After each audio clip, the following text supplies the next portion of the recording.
बच्चों फिर बायो की क्लास में आपका वेलकम है। आज मैं आपके लिए क्वेश्चन जो है मेन हमारा कि जी नेशनल पार्क और सेंचुरीज में डिफरेंस बताइए कि नेशनल पार्क और सेंचुरीज में क्या डिफरेंस है। बेटा देखो, जो नेशनल पार्क है ना उनको रिजर्व करके रखा जाता है ताकि हमारी वाइल्ड लाइफ की बेटरमेंट हो सके। ठीक है, बड़ा इंपॉर्टेंट क्वेश्चन है, बहुत ही बार ये पेपर में देखने को मिलता है। और सेंचुरी है एनिमल्स को बचाने के लिए। ठीक है, नेशनल पार्क होते हैं वाइल्ड लाइफ को बचाने के लिए, वहाँ पे एनिमल्स के साथ साथ प्लांट्स को भी बचाया रखता है। और जो सेंचुरीज होती हैं ये सिर्फ एनिमल्स को बचाने के लिए होती है, जहाँ पे एक्सेसिव अपना हंटिंग ना हो, है ना। फिर आगे यहाँ पे forestry grazing are not permitted. यहाँ पर आप ना तो पेड़ों को काट सकते हो, ना किसी प्लांट्स को निकाल सकते हो, वहाँ से उखाड़ सकते हो, तो वो परमिटेड नहीं होती नेशनल पार्क में। जबकि सेंचुरीज में हार्वेस्टिंग पॉसिबल होती, कटाई हो सकती है, ग्रेजिंग भी पॉसिबल है और वो परमिट की गई है। अच्छा, third point, 1% of countries geographical area, जो हमारी कंट्री का 1% जोग्राफिकल एरिया है वो नेशनल पार्क में कन्वर्ट कर दिया गया। और बेटा एक जिम कॉर्बेट जो पार्क है वो तो बहुत समय से बहुत अच्छा पार्क माना जाता है। और सेंचुरीज में 3.2% ऑफ कंट्रीज का जोग्राफिकल एरिया आपको देखने को मिलेगा। तो 1% आपको मिलेगा कंट्री में जोग्राफिकल एरिया नेशनल पार्क के लिए हमारी इंडिया में, और 3.2% एरिया आपको मिलेगा सेंचुरीज के लिए।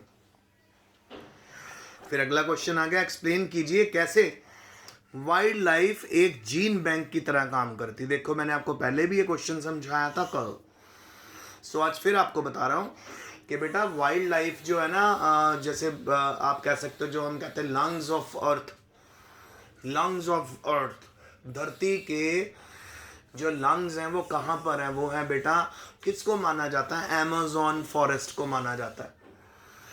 हमारी जो धरती अगर हम उसको अपनी बॉडी समझें, उसके लंग्स कहाँ पर है, अमेज़न फॉरेस्ट में। वहाँ पे इतना ज़्यादा प्लांट की कैनोपी है, इतनी फ्लोरा है कि वहीं पे सबसे बड़ा सिंक है कार्बन डाइऑक्साइड, सबसे ज़्यादा वहीं पे एब्जॉर्ब होती है और वहीं से O2 ज़्यादा प्रोड्यूस होती है, जो बाकी ऑर्गेनिजम्स में या आप कह सकते हो एनवायरनमेंट में रिलीज होती है।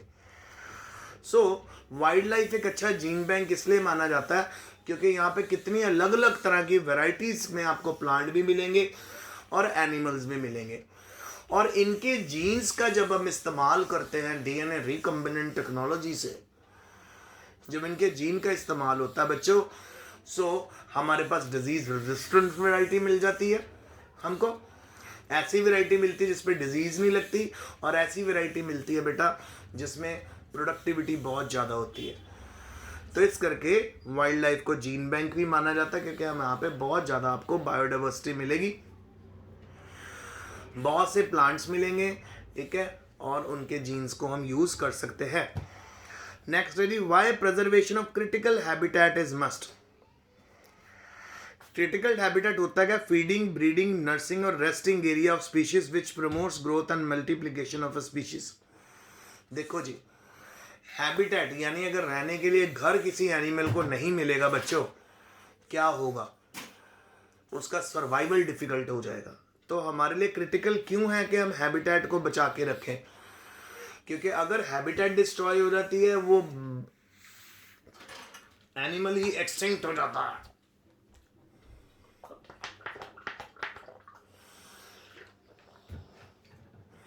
वो एनिमल और उसकी स्पीशीज धरती के ऊपर से खत्म हो जाती है।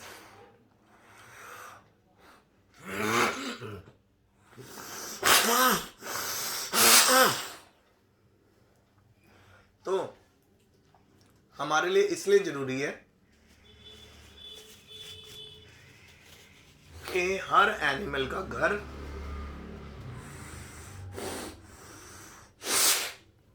यानी उसकी जो हैबिटेट है वो हम मेंटेन करके रखें। ठीक है बेटा, उसका मेंटेन करना हमारे लिए बहुत जरूरी है। जैसे फॉर एग्जांपल अगर हम पॉन्ड की बारे में बात करें, पॉन्ड एक ऐसी हैबिटेट है जहाँ पे आपको फ्रॉग्स भी मिलेंगे, जहाँ पे आपको फिश भी मिलेंगी, छोटे इंसेक्ट्स भी मिलेंगे। सो अगर पॉन्ड ही धीरे धीरे खत्म हो गए तो बेटा फ्रॉग्स भी खत्म हो जाएंगे, है ना।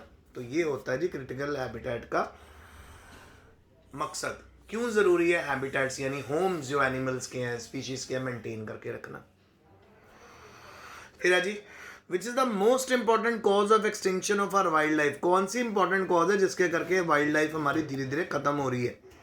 Habitat destruction. अभी मैंने आपसे ऊपर बात की, अलग अलग प्लांट, अलग अलग एनिमल, उनके रहने के लिए उनके घर भी अलग अलग, उनकी हैबिटेट्स अलग अलग। सो हैबिटेट की डिस्ट्रक्शन सबसे बड़ा कॉज है हमारी वाइल्ड लाइफ के लिए, हमारी वाइल्ड लाइफ के ख़त्म होने के कगार पे ये पहुंचाता जा रहा है।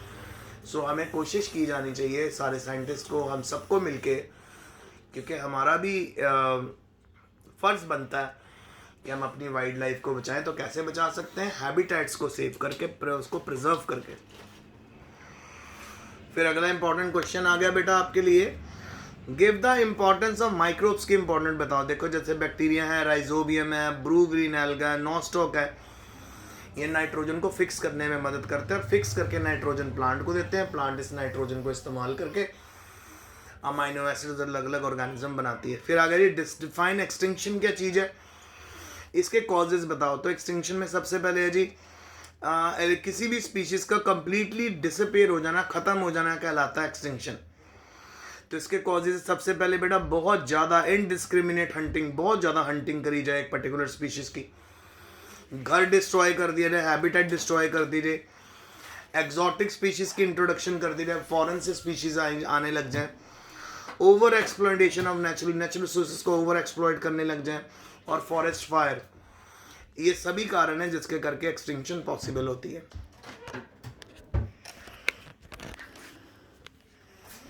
फिर अगला क्वेश्चन आ गया आपके लिए, what are the objective of wildlife protection act.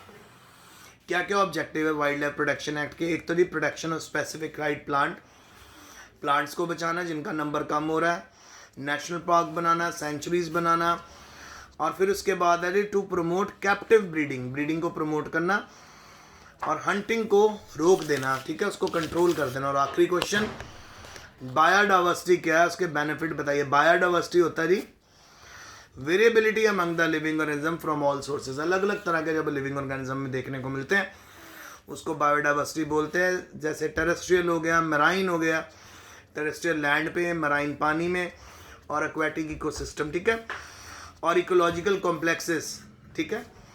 अच्छा, बेनिफिट्स क्या हैं बायोडाइवर्सिटी से? डायरेक्ट और इनडायरेक्ट इंप्रूविंग सर्विसेज प्रोवाइड करती ह्यूमन बींग्स को। एग्जांपल, इकोनॉमिकल बेनिफिट्स प्रोवाइड करती है, ठीक है, डिज़ायरेबल कैरेक्टर्स प्रोवाइड करती क्रॉप्स को, ठीक है, रेजिस्टेंस प्रोवाइड करती है बीमारियों से, इकोलॉजिकल बैलेंस बना के रखती है, एनरिच करती है lives of people in industrialised world, और बायोडाइवर्सिटी प्रोवाइड भी करती है wide variety of food and fabrics भी प्रोवाइड करती है। तो ये आज का लेक्चर था, अच्छे से पढ़िए बेटा, टेक केयर।